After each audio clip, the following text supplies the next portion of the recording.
Сәлем достар, бұл CSS курсының 6-шы сабағы.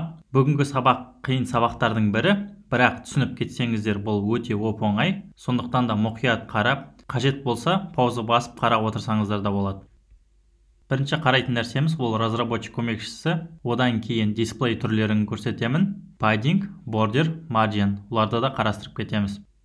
Жалпы разработчик көмекшісі қалай жұмыс істейді? Мен қазір Chrome браузерінің разработчик көмекшісін көрсетемін. Менде қондырылған дәл қазір Opera браузері, бірақ оның ешқандай айырмашылығы жоқ Chrome'нан. Екеуінде де бір движок, екеуінде де бір көмекші.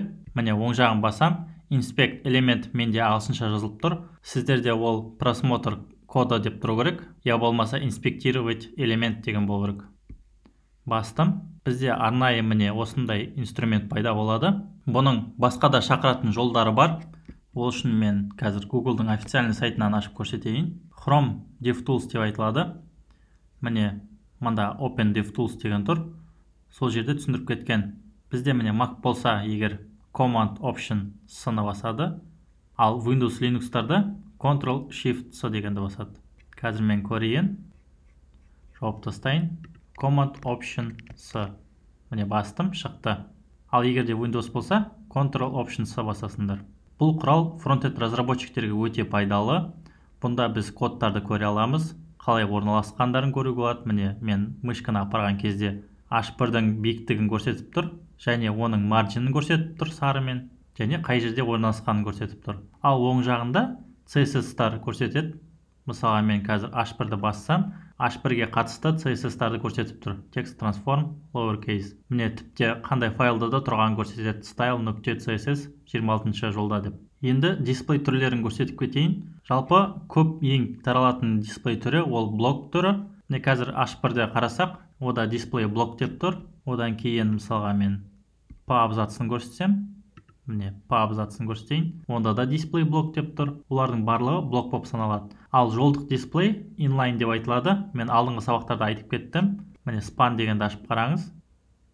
Міне оң жағын қарасақ, computed деген вкладкаға кірсек, ішінде display деген болады. Міне inline деп тұр. Бұлар жолдық элементтер болып саналады. Қазір сілтемеде де солай болып саналады. Міне display inline. Ол блоктық элемент емес. Және де тағы да inline блок деген түрі бар. Одан кейін flex түрі де бар. Ендеше біз display блоктан бастайық. Ол үшін біз мына жазғандарымыздың барлығын өшіріп тастайық. Біз нөлден бастайық. Түсініктірек болу үшін таза index.html-дағы артық сөздердің бәрін алып тастайын. Міне, мен тек body'ді таза қалдырдым. Ішіне div саламыз. Жалпы div тегі ол блоктық элемент болып саналады. Бұл жерге қазір мен H1, H2 деп басқа да блоктық элементтер салуға болатын еді, P деп. Бірақ div-тің арнайы мағынасы ол кез келген контентті қоршауы. Оның түпкі мақсаты осы блоктық қызметін атқару. Сондықтан да мен div салдым. Енді бұған класс беріп кетейін мен. OneDig бірінші сақтадым. Style.css файлына кірем. .1 деп жазам. Background red-тиг. Қызыл түс берейік. Фонына парақшаны жаңартсам, бізде қазір оны ешқандай да көрінбейді. Өйткені оған біз ешқандай биіктік берген жоқпыз. Егер де біз батырманы мышкамен осы жерге апаратын болсақ, div-ке, онда бізде биіктігін көрсетеді 0 деп тұр, 0 пиксель, ал енін 450-де 67 пиксель деп көрсетіп тұр. Жалпы блоктық элементтердің қызық бір қасиеті, егер оның енін бермесек, width ширинасын, онда ол браузердің барлық енін алады. Я болмаса жоғарғы элементтің енін алады. Ішіне кез келген мәтін жазайық, сол кезде бізде көрінеді қазір жазуымыз. Бұл мәтін деп жазып қояйық. Сақтадым. Парақшаны жаңартсақ, міне бұл мәтін деп тұр. Бізде қызылмен боялып тұр. Енді осы блогымыздың биіктігін өзгертейік. Ол үшін бізде арнайы height деген мағынамыз бар. Ағылшынша высота деген сөз. 500 пиксель дейік. Сақтадым. Міне парақшаны жаңартамын. Биіктігі бізде өзгерді. 500 пиксель болып тұр. Қазір мен кішкене аздау жазайын. 200 пиксель дейік. Көрініп тұратындай қалып. Парақшаны жаңарттым. Одан да жазайық. 50 дейік. Сақтадым. Парақшаны жаңарттым. Міне бізде биіктігі 50 пиксель болып тұр. Ал осының енін өзгерткіміз келсе, онда width деген бар. Ширина ағылшынша 400 пиксель дейік. Сақтадым. Парақшаны жаңартамын. міне бізде 400 пиксель болып тұр. Енін тағы да кішірейтейік біз. 200 пиксель салайық. Сақтадым. Парақшаны жаңартсақ, міне бізде ені кішірейді. Енді осындай бізде ені мен биіктігін берген соң, ішіндегі мәтініміз үлкен болса, не болатынын көрсетейін. Бұл мәтін өте үлкен деп қарайық. Сақтадым. Парақшаны жаңартсақ, келесі жолға өзі ауыстырады. Ал егерде бұндай мәтін бұдан да көбірек болатын болса,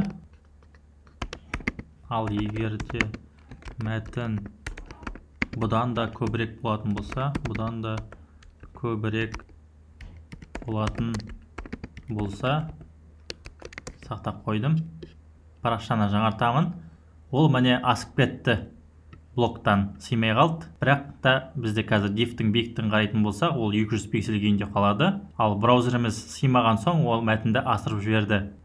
Жалпы күштеп көрінбейтін қылу үшін, тек қана блоктың ішінде қалатын болу үшін, бұл үшін overflow деген нәрсе бар. Hidden десек, мысалға, асқан заттардың барлығын көрсетпей тастайды. Сақтадым. Парақшаны жаңартсақ, міне артық нәрселердің барлығы көрінбей қалды. Жалпы келісесіздер ғой, бұлай болып тұрғаны дұрыс емес. Сондықтан да егерде сыймай тұрса, одан да бізге скроллинг жасайтын батырма берсін дейік. Ол үшін hiddenнің орнына scroll дейік. Сақтадым. Парақшаны жаңартсақ, бізде scroll пайда болды. Міне жоғары қарай, төмен қарай жылжытып қарай аламыз. Енді бұл нәрсені уақытша алып тастайын. Overflow'дың жалпы биіктігі бойынша Y салады, егер тек қана биіктігі бойынша scroll жасау керек болса. Ал тек қана ені бойынша жасағыларың келсе, онда X саласыздар. Мен қазір алып тастаймын бұны. Бұның маған қажеті жоқ. Сақтадым. Парақшаны жаңартайын. Ішіндегі мәтіндердің барлығын алып тастайық. Сақтадым. Ал background'тың түсін өзгертейік. Көзге ыңғайлы болу үшін green дейік, жасыл дейік. Сақтадым. Парақшаны жаңарттым. Міне жасыл түскен алда ішінде ештеңе жазылып тұрған жоқ. Бірақ біз оның биіктігі мен енін бердік. Қазір мен сіздерге margin мен padding және borderді көрсетіп кетемін. Оны түсіндірместен бұрын мен сіздерге арнайы сурет көрсетейін. Ортаңғы контентіміз ол жаңа біздің жасыл элементіміз болып саналады. Бізді салып кеткен. Оның биіктігі болады, жоғары қарай міне height деп тұр. Одан кейін ені болады, width ширинасы. Одан кейінгі слой, ол көрінбей тұратын слой, padding деп айтады. Орысша ішкі отступы, внутренний отступ деп айтады. Оның да өзінің қалыңдығы болады. Біз қалыңдығын бере аламыз. Жалпы 4 жағына бере аламыз. Жоғары жағына, екі жақ қапталына, астыңғы жағына. Одан кейін ортаңғы тағы бір болатын нәрсесі ол border. Орысша бордюр дейді. Бордердің айырмашылығы padding пен marginге қарағанда, бұған біз түс бере аламыз көрінетіндей етіп бордерге. Одан кейін тағы бір көрінбейтін нәрсесі ол margin. Marginге де біз қалыңдық бере аламыз. Ол да 4 жағынан қоршайды. Көріп тұрғаныңыздай. Ендеше бұларды беріп көрейік. Мен қазір padding беремін. Padding 20 пиксель дейін. Сақтадым. Міне парақшаны жаңартамын. Байқап тұрсаңыздар, биіктігі мен ені өзгеріп кетті. Не үшін? Өйткені біз ішіндегі отступын өзгерттік. Міне мен мышканы апарсам, сізде көріп тұрсыздар, браузер оны көрсетіп тұр. Ішіндегі контентін көкпен, ал сыртындағы paddingін жасыл түспен көрсетіп тұр. Міне сырты 20 пиксельмен қоршап тұр. Әлде де түсініксіз болып жатса, онда мен ішіне контентін қайтып жазайын. Бұл мәтін деп қояйын. Сақтадым. Парақшаны жаңартсам, міне бұл мәтін деп ішінде тұр. Мана байқасаңыздар, ол жоғары жағында тақалып жазылып тұрған болды. Ал қазір padding салған соң, ол отстоппен түскен соң, міне орта жағында жазылып тұр. Тағы да мен блокқа апарамын мышканы. Міне бұл мәтінді көріп тұрсыздар. Ол контенттің ішінде тұр, сыртында padding тұр жасылмен. Қазір мен paddingті алып тастайын қайттан. 0 деп жазып қойсақ бұл жерге. 0, яғни padding жоқ деген сөз. Парақшаны жаңарттым. Paddingіміз біздің жоғалып кетті. Ал бұл мәтінде отқанымыз ішінде тұр. Қайттан 20 пиксельге қайтып қояйын. Міне сыртында padding осылай салынып тұрады. Енді мен borderді салайын. Border деп айтылады. 5 пиксель. Solid. Solid деп отқанымыз ол үзілмейтін сызық. Басқа да түрлері бар. Кейінірек тоқталамыз. Түсін қызыл қылайық. Red. Сақтадым. Парақшаны жаңартамын. Сыртында міне қызыл пайда болды. Бұл border. Бұл көрінетін бөлігі. Borderді padding пен margin қарағанда бояламыз көріп тұрсыздар. Тағы да мен мышканы diffке апарамын. Сол кезде бізге көрсетіп тұр. Borderді қызыл сары түспен көрсетіп тұр. Одан кейін padding тұр, мен ішінде жасыл, контент көк күйінде тұр. Жалпы оң жақ блогына апаратын болсақ, разработчик көмекшінің төмен қарай түсірсек, онда тағы көрсетеді бізге. Міне арнайы суреттері бар. Мына жерде міне ортасында контент тұр, одан кейін padding тұр, одан кейін міне бізде border тұр. Қазір біз тағы да сыртынан margin саламыз. Ол үшін margin деп береміз. 30 пиксель дейік. Сақтадым. Парақшаны жаңартсақ, міне бізде сыртында тағы margin пайда болды. Егер де мен мышкамызда тағы да diff'ке апаратын болсақ, міне margin'і көрсетіп тұр бізге. Сол жағында, үстінде, астында 30 пиксельден, ал оң жағымызда көбірек. Өткені біз оған ширина бердік, width 200 пиксель. Сондықтан да ол көп 30 беріп тұр.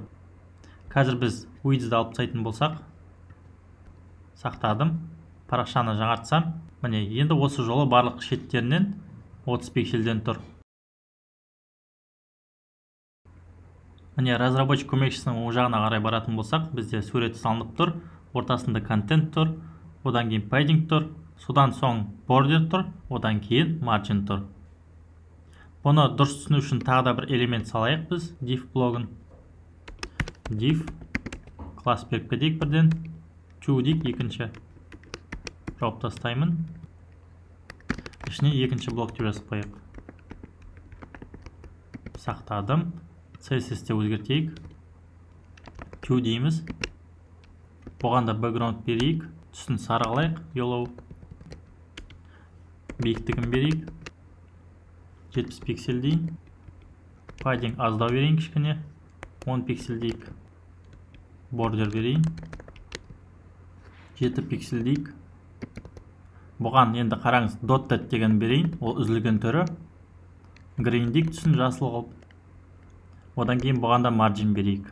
Margin'ді қараңыздар 10 пиксель деп берем. Мен 1-ге берген margin'не қарағанда азырақ беріп тұрмын 20 пиксельге. Сақтадым. Парақшаны жаңартсам, міне астында пайда болды бізде. Байқап тұрсаңыздар, міне border бізде үзік-үзік болып көрініп тұр. Осыны dotted деп айтады. Егер де мен dotted-тің орнына solid деп жазсам, онда бәрі біркелкі сызық болып тұрады. Парақшаны жаңарттым. Міне біркелкі сызық күйінде тұр. Мышкамыздың стрелкасын тағы да мен осы to блогына апарсам, оның контентін, padding'ін және border мен margin'ін көрсетіп тұр. Жалпы margin'ның ең бір қызық нәрсесі бар. Егер де жоғары мен төмен қарай екі margin болатын болса, онда ең көп margin болып тұрған элементтің арақашықтығын алады. Мысалға міне көріп тұрсыздар, мен 10 пиксель бердім margin бұған. Ал үстіңгі элементке мен 30 пиксель бердім. Бірақ та осы екі элементтің арақашықтығы 30 пиксель болып тұр, көбейген жоқ. Керісінше бірге қойды, ең көп биіктігін алды 30 пиксель. Міне астыға түсірем, 10 пиксель тұр, биіктігі жоғары қарай қарасаңыздар. Ал үстіне апарсаң 1 элементіне, онда төменге қарай бізде 30 пиксель ғана тұр. Егер мен мышкамен көрсететін болсам, мына екі орта. Бұны болашақта верстка кезінде ескеріп отырыңыздар, өте қажетті ақпарат. Жалпы бұл мағыналар бір-бірін сізде жұмыс істей береді. Мысалға мен мына жерде мен бордерді алып тастайын үстіңгі элементтен, ал астынан тек мен padding'ті ғана қалдырайын. Сақтадым. Парақшаны жаңартсам, міне үстіңгі элементте бізде тек padding пен margin ғана қалды. Міне мен мышканы апарсақ, padding ғана тұр, и margin ғана тұр. Border бізде жоқ, өйткені біз оған берген жоқпыз border. Ал астыңғы элементін қарсақ, тек қана padding қана тұр. Бұдан біз margin мен borderді алып тастадық. Міне осыменен менде 6-шы сабағым аяқталды. Келесі сабақта кездескенше сау болыңыздар.